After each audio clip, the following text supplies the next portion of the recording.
भगवान श्री कृष्ण का बालपन अद्भुत और चमत्कारों से भरा हुआ था, लेकिन इसमें कई कठिनाइयां भी शामिल थीं। उनका जन्म मथुरा के कारागार में हुआ था, जहां उनके माता-पिता वसुदेव और देवकी को उनके मामा कंस ने बंदी बना रखा था। कंस को भविष्यवाणी हुई थी कि देवकी का 8वां पुत्र उसका वध करेगा। इसलिए कंस ने देवकी और वसुदेव के सभी नवजात शिशुओं को मार डाला। श्री कृष्ण के जन्म के समय भगवान की लीला के कारण कारागार के सभी पहरेदार सो गए और वसुदेव ने शिशु कृष्ण को गोकुल में नंद बाबा और यशोदा मैया के पास छोड़ दिया। इस प्रकार श्री कृष्ण का बचपन गोकुल में बीता। गोकुल में श्री कृष्ण का बालपन खेल-कूद और लीलाओं से भरा था, लेकिन इसमें कई चुनौतियां भी थीं। कंस ने श्री कृष्ण को मारने के लिए कई राक्षसों को भेजा। पूतना नामक राक्षसी ने शिशु कृष्ण को विषयुक्त स्तनपान कराने का प्रयास किया, लेकिन श्री कृष्ण ने उसका वध कर दिया।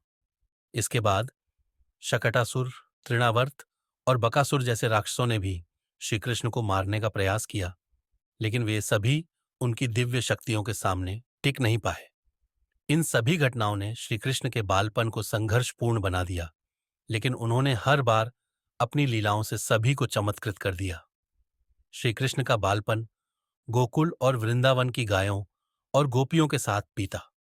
वे अपने सखाओं के साथ गाय चराने जाते थे और गोवर्धन पर्वत की छाया में खेलते थे। उनकी बांसुरी की मधुर धुन से पूरा वृंदावन मोहित हो जाता था। लेकिन इन सुखद पलों के बीच भी श्री कृष्ण को कंस के अत्याचारों का सामना करना पड़ा। कंस ने उन्हें मारने के लिए कई बार प्रयास किए, लेकिन हर बार श्री कृष्ण ने अपनी दिव्य शक्तियों से उसे नाकाम कर दिया। श्री कृष्ण के बालपन की सबसे बड़ी चुनौती तब आई जब कंस ने उन्हें मथुरा बुलाया और एक विशाल यज्ञ के दौरान उन्हें मारने की योजना बनाई। कंस ने कुश्ती के लिए चाणूर और मुश्तिक नामक 2 मल्लों को नियुक्त किया, लेकिन श्री कृष्ण ने अपनी बाल लीलाओं से उन्हें भी पराजित कर दिया और अंततः कंस का वध करके अपने माता पिता को कारागार से मुक्त कराया।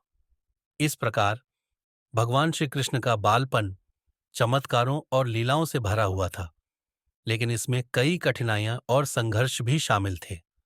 उन्होंने हर चुनौती का सामना अपनी दिव्य शक्तियों और बुद्धिमत्ता से किया और अपने भक्तों के लिए एक आदर्श प्रस्तुत किया।